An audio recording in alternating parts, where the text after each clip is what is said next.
Hello everyone, welcome back to my channel. मैं मयूरी पटेल आप सभी का बहुत बहुत स्वागत करती हूँ मेरे इस चैनल में।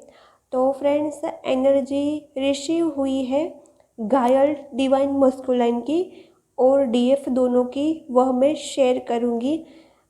जिस भी डीएफ को इस वक्त बहुत ज़्यादा 555, 4x5, 222, 4x2 नंबर्स दिखाई दे रहे हैं, सिंक्रोनोसिटी हो रही है, 11-11 की सिंक्रोनोसिटी हो रही है और 7 सीरीज़ की सिंक्रोनोसिटी यानी कि 717, 727, 737, इस 7 सीरीज़ की सिंक्रोनोसिटी जिस भी डिवाइन फेमिनिन को हो रही है उसके डिवाइन मस्कुलिन की एनर्जी क्या है। तो उसके डिवाइन मस्कुलिन की एनर्जी कुछ ऐसी है। रिसेंटली मैंने एनर्जी अपडेट की थी, वहाँ मैंने आप लोगों के साथ शेयर किया था कि डीएम का ईगो टोटली डेथ हो गया है, मतलब ईगो डेथ हुई है और न्यू बर्थ की प्रोसेस से इस वक्त डीएम गुजर रहे हैं। लेकिन इस वक्त डीएम आपके जनाब को कहीं भी चैन नहीं मिल रहा है, सुकून नहीं मिल रहा है। वो सोच रहे हैं कि मेरे पास सब कुछ है, यदि पैसा, मनी, बिजनेस, यदि थर्ड पार्टी वाइफ भी है, डीएम मैरिड भी है, लेकिन उसको एक सुकून चाहिए, जो एक अपनापन चाहिए, वो क्यों कहीं महसूस नहीं हो रहा है। कहीं ना कहीं डीएम यह एनालाइज कर रहे हैं कि उसकी जो डीएफ है, डीएम नहीं जानते कि यह ट्विन फ्लेम जर्नी है, डीएफ वगैरह, लेकिन जिस लड़की के साथ वो सोल कनेक्शन फील कर रहे हैं, क्या वही मेरी सोलमेट है, उसे थोड़ा बहुत कन्फ्यूज़न हो रहा है कि डीएम ने जिससे शादी की उससे डीएम पहले सोलमेट मान रहे थे, यानी कि थर्ड पार्टी को प्रायोरिटी दे रहे थे, थर्ड पार्टी को अपना सब कुछ दे रहे थे। लेकिन अब जैसे जैसे उसे सोल शॉक लगा, dark night of the soul से गुजरे आपके डीएम, उसे अब सब कुछ क्लियर हो रहा है। उसने एनालिसिस किया कि मैं रॉन्ग डायरेक्शन में चला गया हूँ, जिसको मैं अपना सब कुछ मान रहा हूँ वो तो एक इल्यूजन है। यह ईगो डेथ हुई है, उसमें डीएम को पता चला कि मैं तो इल्यूजन में हूँ, मैं तो माया में हूँ। जिसके साथ मुझे इतना स्ट्रॉन्ग अट्रैक्शन फील हुआ वो तो मेरी कार्मिक है, जिसे मैं सोलमेट समझ रहा हूँ वो सोलमेट नहीं है। और डिवाइन मस्कुलिन को सोल कनेक्शन अपनी डीएफ के साथ फील हो रहा है, इसीलिए डिवाइन मस्कुलिन इस वक्त अपने डीएम को सॉरी अपने डीएफ को, डीएम है वो अपने डीएफ को बहुत ज़्यादा मिस कर रहे हैं और चेज भी कर रहे हैं सोशल मीडिया पर। और उसे लग रहा है कि उसने अपने डीएफ के साथ बहुत ज़्यादा गलत किया है। गलत तो किया है, एहसास तो हो गया है, लेकिन जो एक स्ट्रेंथ चाहिए ना, इनर स्ट्रेंथ आके बोलने की, फ्रेंड्स अपनी गलती एक्सेप्ट करने के लिए बहुत बड़ी ताकत चाहिए, बहुत ईगो को शटर करना पड़ता है, तब हम अपनी गलती एक्सेप्ट कर पाते हैं। और डीएम ज़्यादातर ईगोइस्टिक होते हैं और अपनी गलती आसानी से एक्सेप्ट नहीं कर पाते हैं, कहीं ना कहीं ईगो हर्ट होता है।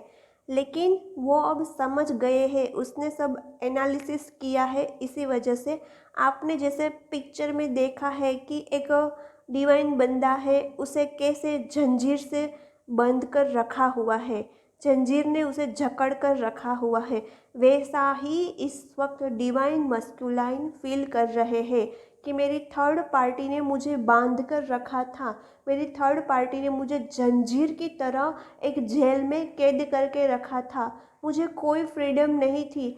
हमेशा मेरी थर्ड पार्टी मेरे पर आधिपत्य जमाना चाहती थी और एक वो लड़की जो डीएफ है उसने मुझे आसानी से जाने दिया, मुझे कितनी फ्रीडम दी, मुझे कितनी स्पेस दी। और कभी कभी डीएफ समझाने भी आई थी कि तुम गलत रास्ते पर जा रहे हो, हम दोनों एक दूसरे के लिए बने हैं, मेरा प्यार सच्चा है। लेकिन मैंने उस वक्त अपनी डीएफ पर ट्रस्ट नहीं किया, इसी वजह से आज मैं इतना टूटा हूँ, टूट कर बिखर गया हूँ। इसी वजह से बार बार मुझे इतना पेन सफ़र करने को मिल रहा है और इसी वजह से मुझे dark night of the soul से गुजरना पड़ रहा है। इस वक्त डीएम सब कुछ एनालिसिस कर रहे हैं और सब कुछ आसानी से समझ रहे हैं। जैसे पिक्चर में जंजीर से बंधा हुआ लड़का है, उसकी चारों ओर आग लग गई है, जंजीर में भी आग लग गई है, मतलब वो अंदर से, वो एंजल बंदा है, वो अंदर से छूटना चाहता है, वो इन सभी माया से छूटना चाहता है, इस जंजीर से छूटना चाहता है। फ्रेंड्स, हर आत्मा फ्रीडम चाहती है और हर आत्मा का अधिकार होता है फ्री रहने का, फ्री विल से जीने का, फ्रीडम को एंजॉय करने का। किसी का हक नहीं है किसी पर आधिपत्य जमाने का। पेरेंट्स का भी हक नहीं है अपने बच्चों पर आधिपत्य जमाने का। पेरेंट्स सिर्फ सही रास्ता दिखा सकते हैं, आगे फ्री विल, मर्जी उसके बच्चों की होती है कि उसे कहाँ जाना है। और सब कुछ हमारी आत्मा जब धरती पर आती है तब प्री डिसाइडेड होती है, सब कुछ हमने डिसाइड करके आए हैं। तो पेरेंट्स भी ज़बरदस्ती हमारा रास्ता भटका नहीं सकते, हमारे साथ ज़बरदस्ती नहीं कर सकते। यदि पेरेंट्स ने हमें जन्म दिया है तो इसका मतलब यही नहीं है कि हम पेरेंट्स की खुशियों के लिए अपने सपने को सेक्रीफाइस कर दे, अपने सपने के रास्ते को चेंज करके पेरेंट्स के बताए हुए रास्ते पर चले। यह भी गलत ही है मेरी नज़र से।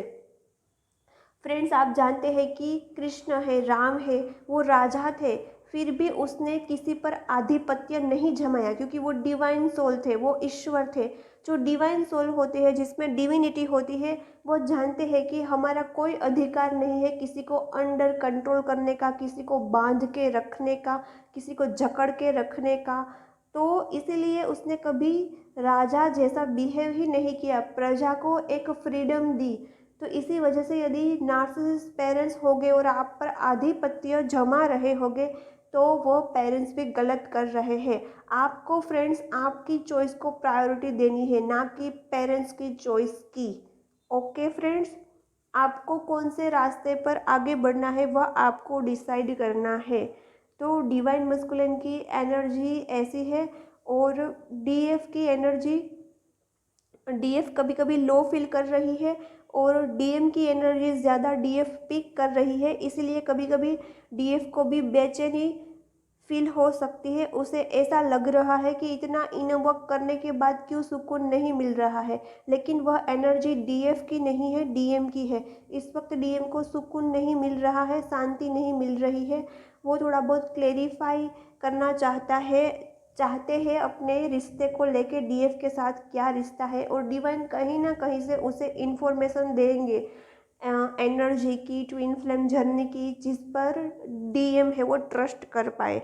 और इस वक्त डीएम और डिवाइन के बीच में जो भी इंटरवेंशन चल रहा है उसमें डीएफ को इंटरफियर नहीं करना है। कुछ डिवाइन मस्कुलाइन जो आए थे, उसका यूनियन हुआ था, मिनी यूनियन, पार्सल यूनियन, उसका इस वक्त सेपरेशन हो गया है 1-2 दिनों से। तो आपको आपके डीएम को चेस नहीं करना है, एनर्जी नहीं देनी है, डीएम को फ्री स्पेस दीजिए, उसे सब कुछ समझने दीजिए। सही वक्त आने पर डीएम अगेन वापस आएंगे। और यदि 2-3 दिनों में डीएम आए तो डीएफ को पेशेंस रखना है, कोई बवाल नहीं करना है। मुझे ऐसी भी एनर्जी पिक हो रही है कि इस वक्त डीएफ है वो थोड़ी बहुत एंगर में है, क्योंकि इस वक्त कलेक्टिव ग्रुप की डिवाइन फेमिनाइन की सप्रेस्ड मस्कुलाइन एनर्जी बाहर आ रही है। इसीलिए डीएफ को कभी कभी गुस्सा भी आ जाता है कार्मिक पर, डीएम पर, लेकिन आपको कंट्रोल करना है। जो ज़्यादा मस्कुलाइन एनर्जी बाहर आई है उसे बैलेंस करना है। आपको सैक्रल चक्रा और रूट चक्रा पर वर्क करना है, ग्राउंडिंग प्रैक्टिस करनी है।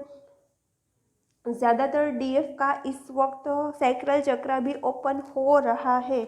जिसको भी कल इवनिंग में रोना आया था थोड़ी देर के लिए भी, उसका सैक्रल चक्रा इस वक्त डिवाइन ओपन कर रहे हैं, उसके सैक्रल चक्रा पर वर्क हो रहा है। तो फ्रेंड्स, यह एनर्जी मुझे रिसीव हुई है, आई होप सबके साथ रेजोनेट हो। यदि मेरी एनर्जी आपके साथ रेजोनेट हो रही है और मेरे वीडियोस से आपको हीलिंग मिल रही है, वीडियोस से आपको हेल्प मिल रही है, तो मेरे चैनल को सब्सक्राइब कर लेना, ताकि ऐसी ही नई इन्फॉर्मेशन आप तक पहुंचती रहे और आप हील होते रहे, मोटिवेट होते रहे। ओके बाय बाय, मिलते हैं नेक्स्ट वीडियो में।